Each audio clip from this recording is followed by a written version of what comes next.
Hey, Fanboy Nation. This is your pal Daffy Duck, and you're watching. We're watching Fanboy. Fanboy, etc. Fanboy Nation. Dot, I assume Tom. Darin Scott, we are talking about The Oath, starring Billy Zabka. Not Billy Zabka, Billy Zane. It's been a day of Billy's, and I have to go with my Mediterranean brother on this one with The Oath. Congratulations on this film. I am very unfamiliar with Mormon theology, and so to see that you've been playing the angel Moroni and Billy is King Aron, this is an interesting twist for something that, well, not a twist, but for a film that I've never seen before. Yeah, for sure. And you wouldn't be alone by any means. In fact, the time period, 5th century AD, by the way, everyone can go to oathmovie.com and check out the trailer. And I say, don't do me any favors. Go to oathmovie.com. If you like it, grab some tickets into theater near you. It's set in 5th century AD, 480, sorry, 5th century AD, about 400 AD. And it's too early to do the math. It's all right. So I know so it's always backwards, right? But so this is a time period in history that, as far as ancient America, pre-Columbian Americas is concerned, to my knowledge, has not really been portrayed in cinema. You have, Apocalypto, which crosses timelines briefly at the end of the timeline of our source material, and then Last of the Mohicans, of course, comes about a millennium later. So you have kind of some touching there, but it's not the same setting or time. And so we wanted to give really the world something new that they've never seen before. So we took this kind of mysterious, otherworldly kind of setting, fusing elements of what some consider fantasy and history, while at the same time is inspired by what millions believe is authentic pre-Columbian history. And so we took that, and we just created something awesome. And right now we're rating at 89% audience reviews. I think it's over 250 audience reviews, maybe 300 on Rotten Tomatoes. So audiences love it, and critics are going to have their critics, but the audiences love it, and that's all we really care about. So yeah, it's doing good. Listen, it's interesting to see some of the films that my colleagues absolutely enjoy, and then other ones that get passed over.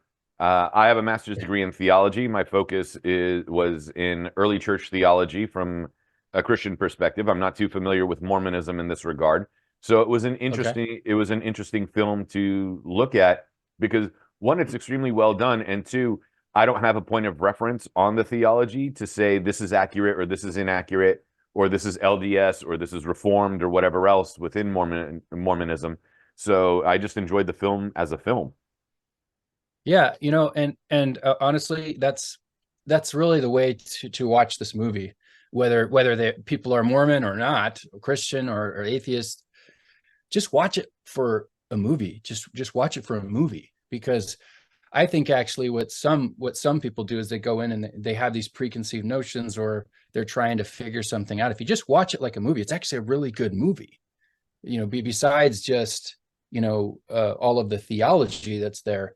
Which, by the way, I think you would agree it's not in your face. It's not on the nose. It's not like coming at you and saying, hey, you need to believe this. It's really just a story that's kind of accented by some religious tones and faith-based. And yes, Christ is actually very prominently featured in the movie as far as that theology, but it's not in a way that you feel like you're being preached to.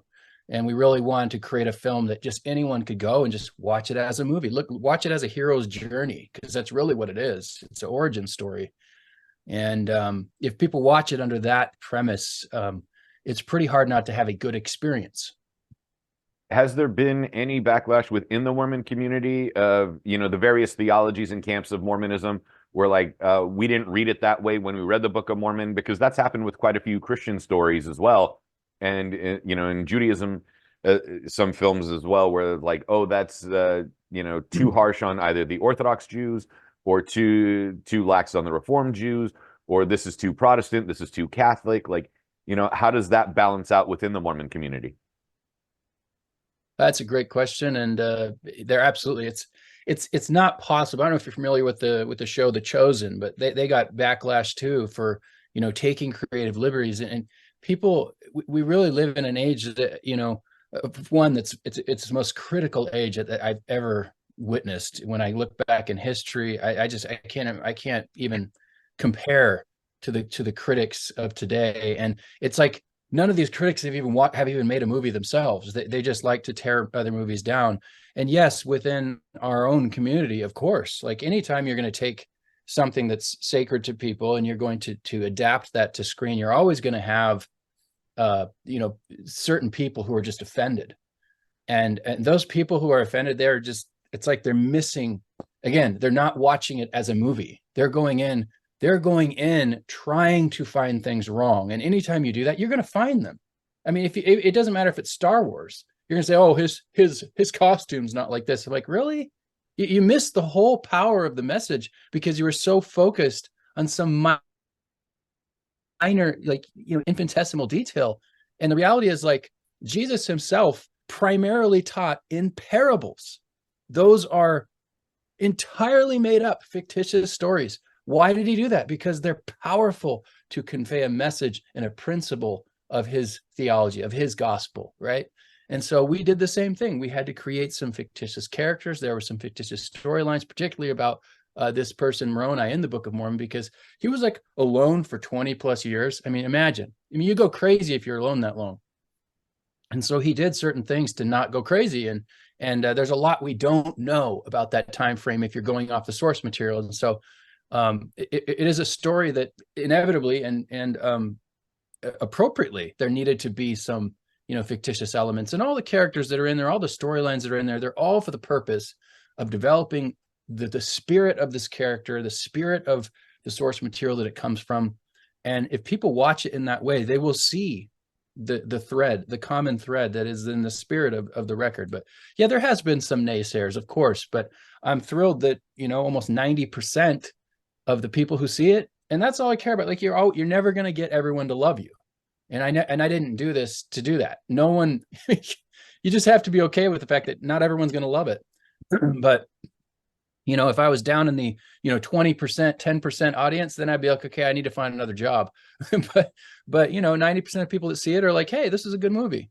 Some of them are like over the moon, and some are like, yeah, it's good. And then there's those other ones down there. Yeah, they're there. So, we tackle them, and I'm fine with everybody's opinions. But sometimes what you get with trolls is the people that haven't even seen the movie, and they just go on and trash it. And I'm like, dude, if you haven't seen the movie, keep your mouth shut. You don't know what you're talking about. You're uninformed. Well, you also work with Billy There's Zane. just so much. Oh, I'm sorry. Go ahead. No, I didn't. Go ahead.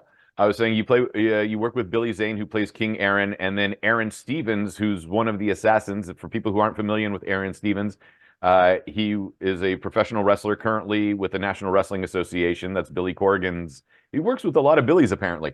Billy Corrigan's organization. Was it easy for someone, because Aron is extremely talented on the microphone and can ad-lib and is very athletic. Is it easier to have someone like him on set where he could kind of do his own stunts, or at least work with the stunt coordinator better because he's so used to pulling his punches? For sure. In fact, you bring up a good point there. So we have, there's a tease of action in Act 1 in the opener, and then that action concludes in Act 3. And the action is very good. Manny Severio, our coordinator, he's worked on some of the biggest films in the business, and he was just first of all, he was just awesome to work with. Just a great guy, very kind of spiritual guy. I really enjoyed working with him. But his moves that he put in were just so authentic, and he's using the trees and just using the elements. So it's really cool.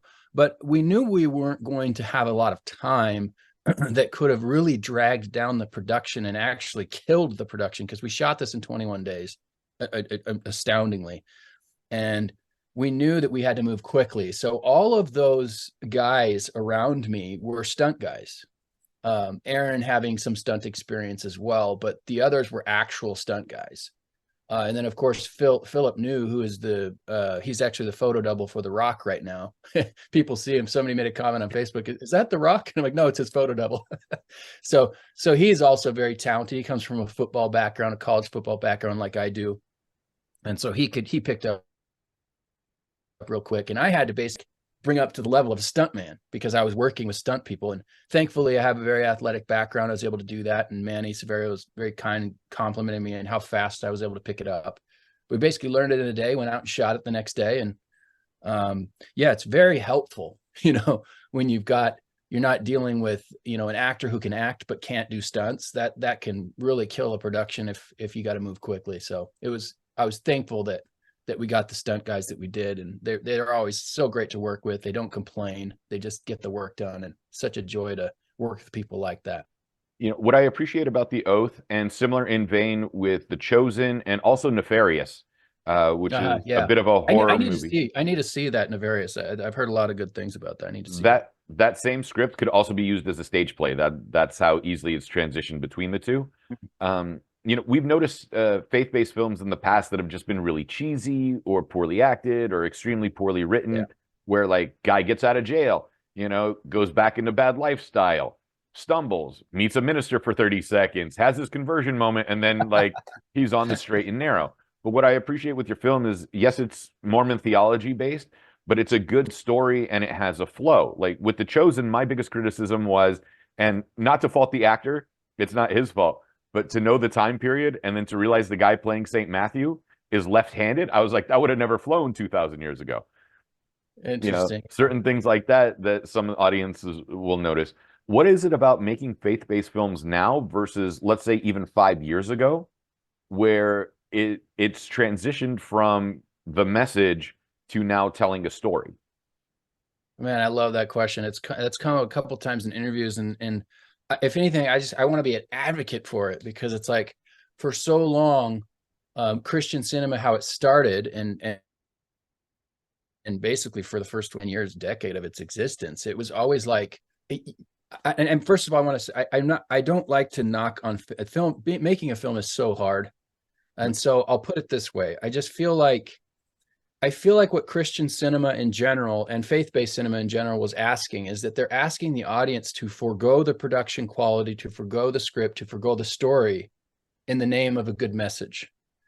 And for the most part, they actually patronize the film, and they accept that. They say, okay, well, and they just don't even say anything about it. The production value is terrible. They're like, oh, that's such a good message. And that's all they say.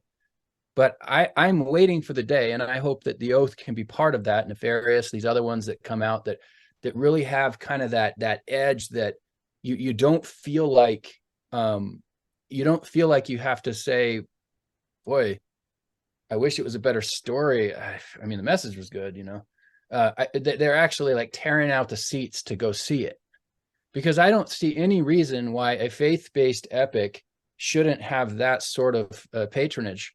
I mean, we don't have to lead with the message. You can do what Hollywood's done for 100+ years. You could lead with the story and still give your message, but you have to lead with the story if you truly want to reach the masses. And the general faith community, they want to reach the masses. And here's the temptation too, is that the people in the faith community feel like to reach the masses, they have to throw in the gratuitous sex scene, or the gratuitous gore that's so unnecessary sometimes, that it actually kind of distracts from the story. If you're going to show gore, it has to have a reason, and sometimes I think most of the time it's more powerful not to show it, and you leave it to the mind of the person, kind of like Alfred Hitchcock used to do. So I think that's kind of what I'm wanting to be a part of, is that general faith community that isn't trying to pander to immorality or whatever it is, to like kind of basically forsake their values to try, in the name of trying to get mainstream to watch their stuff. Stay away from that, but at the same time, make it a powerful enough story and edgy enough that it's going to draw that kind of an audience to the general faith community, because that's really what we want. We want them to see, hey, guys, we're not weird. We just believe in something beyond this world, and it anchors us. It helps us be better try to be better people.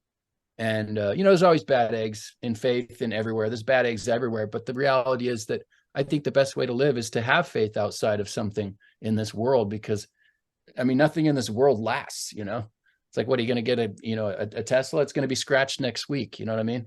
Nothing lasts in this world. And so that's what I want to be a part of. And that's what we really endeavor to do with the Oath, oathmovie.com, and to get people to have a window into my faith, the Mormon theology, which, Church of Jesus Christ of Latter-day Saints is the name of the church. Of course, they call us Mormons, but to give people a window into that theology, because it's really fascinating. It really is. And even if people watch it as a fantasy, it makes a great fantasy if that's the way they want to watch it. And I say, you know what? Somebody watching this as a fantasy, that doesn't hurt my faith. I mean, I think it's really kind of narcissistic in a way for if I were to say, hey, no, you have to watch this as true events. Like, that's how I feel, right? But I don't have to force someone to believe like I believe. And that's actually the problem, I think, with our world today, is that we all want to try to force each other to believe what we believe. And I'm like, can't we just all like understand our differences and be okay with that? And that's generally, by the way, I don't want to get ahead of you, but that's the message of this film: is unity, is peace. It's a warlike film, but it's interesting that you have this peace message in it, because, and don't we need that today? It's like we're just at each other's throats. We can't even talk to each other anymore. So I hope that the Oath helps kind of in some small way to heal those divides. To my knowledge, this is the first telling as a feature-length film of Moroni, and then Mormonism's roots in the United States going back to the 5th century. What was it for you to say, okay, this is the time to make a film about the early days of Mormonism and Mesoamerica and coming here, rather than either a Joseph Smith movie or a Brigham Young movie or anything of that sort, that you wanted to tell this ancient version of the roots of Mormonism? Because, again, to my knowledge, this is the first one that's ever been done. Yeah, it is. Specifically about Moroni on this scale. There have been some, smaller films that were short films as far as a feature length, and as far as one that actually released in 640 theaters across the nation.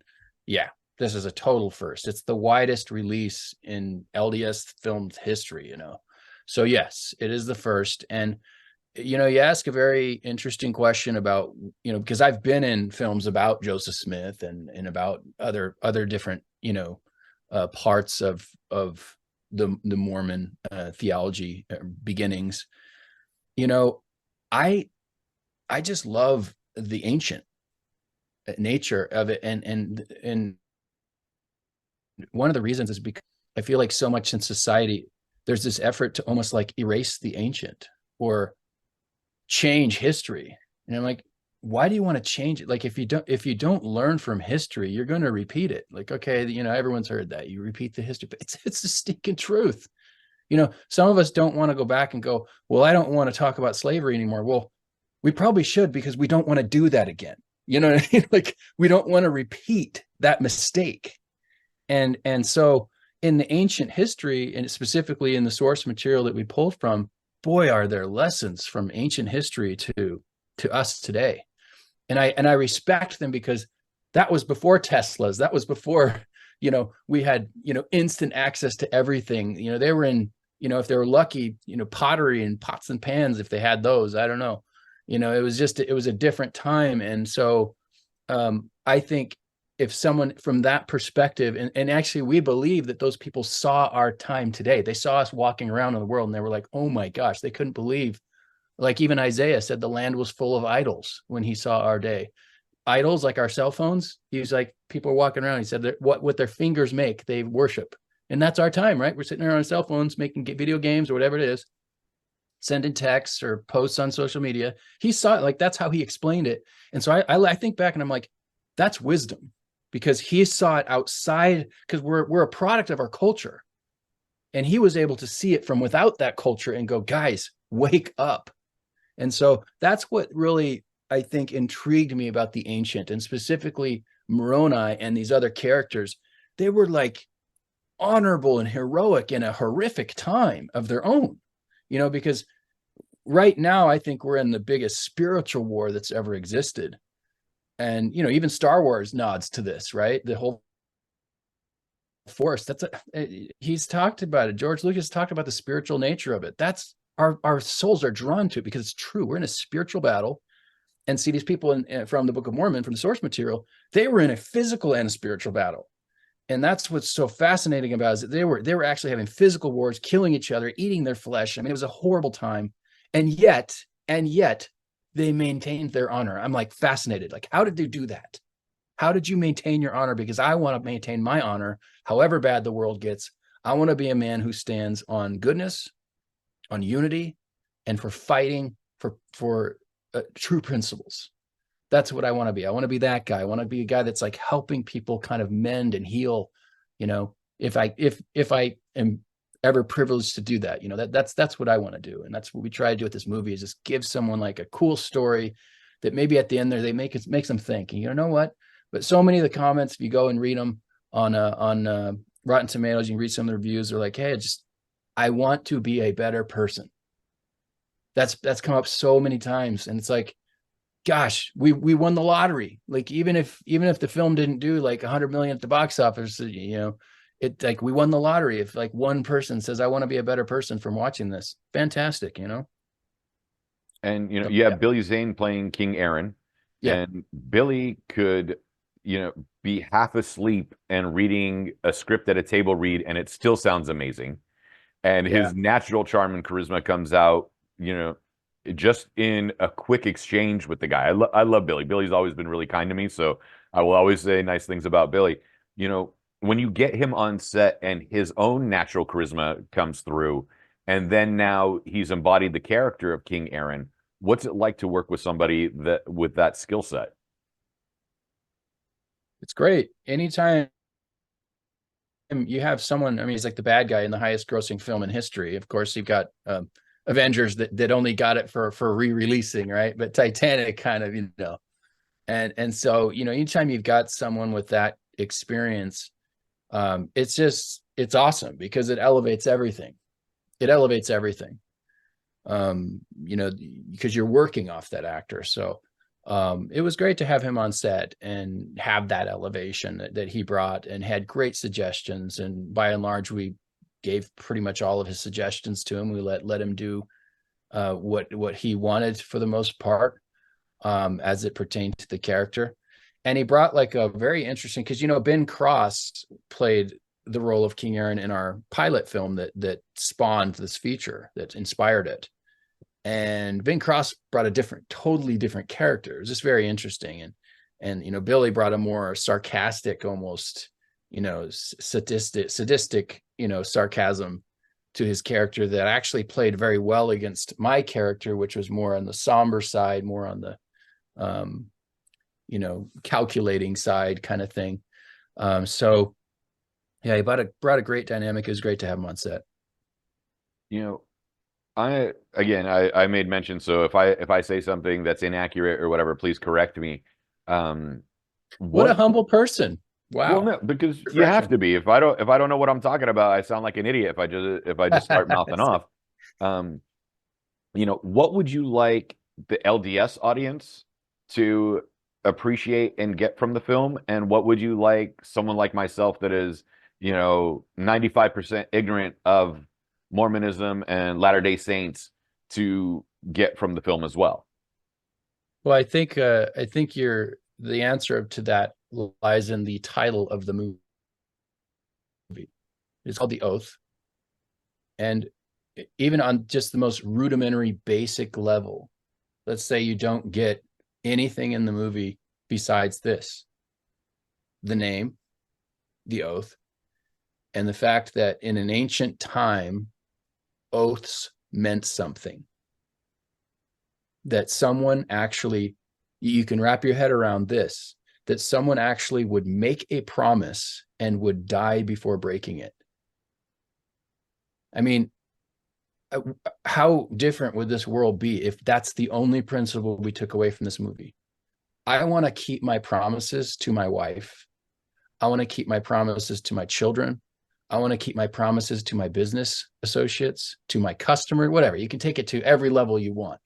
I want to keep my promises. And if you look at, everything, it seems like the people that achieve what we say is this great success. Generally, not always, but generally they're people who keep promises. And so, if nothing else, I would love the LDS community, as well as the faith-based community at large, and mainstream, anyone who watches it from that perspective, to go to it and say, hey, it's just interesting that they used to take oaths that seriously. And, maybe I can keep my promises. We make them and break them so casually today. And what happens when you make a promise and you break it is it actually hurts your soul.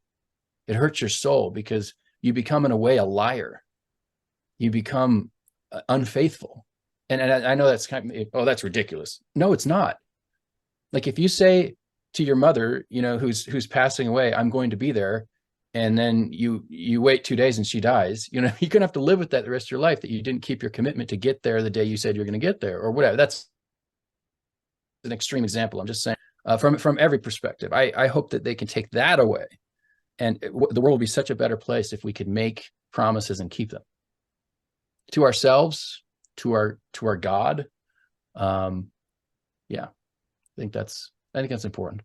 I dig it. Darin Scott, thank you so much for your time today and talking about the oath. Let us know where we can find you in the film on social media, where we can get tickets to see it in its limited release, and where it will be streaming at some point if we want to be able to watch it at home, around Christmas itself, if we can't get to a theater. Great. So it won't be streaming around Christmas, unfortunately, but we still should be in theaters. Oathmovie.com. Oathmovie.com. Don't do me any favors. Click on the ticketing platform, and you'll see, or buy tickets, watch trailer. You'll have the trailer there. You have audience reactions. If you want to go to Rotten Tomatoes and read some of the audience reactions there, they're great. Buy a ticket to a theater. We've got, so until today, until tomorrow, actually, we're still in about 640 theaters. After tomorrow, we actually are becoming more limited in theaters. And so go today if you can. And if you're in the areas that we are continuing our theatrical run, grab a ticket there. We're hoping to kind of run into January, at least taper off in January in the theatrical run. And then as far as streaming and, Amazon, iTunes, everywhere online, that will happen around March of next year. So then it will be worldwide available instantly on the internet, and we'll see what happens then, because that's kind of the world we live in right now, and hopefully we can really get out there at that point. It's hard. Theatrical's hard. It's just a very hard business, especially now. And we've got people in Canada. Literally, we had somebody from Canada drive 7 hours round trip to watch this in America, because they were just they couldn't wait to see it. We have people in New Zealand, Australia, Ireland, the UK, all over the world who want to see it. And so we're excited to see what our digital release does, because it's finally going to be available to these people that are deprived at this moment. So, Darin Scott, director, co-writer, and co-star of the film The Oath, thank you so much for your time today. Hey, very welcome. It's a pleasure, man.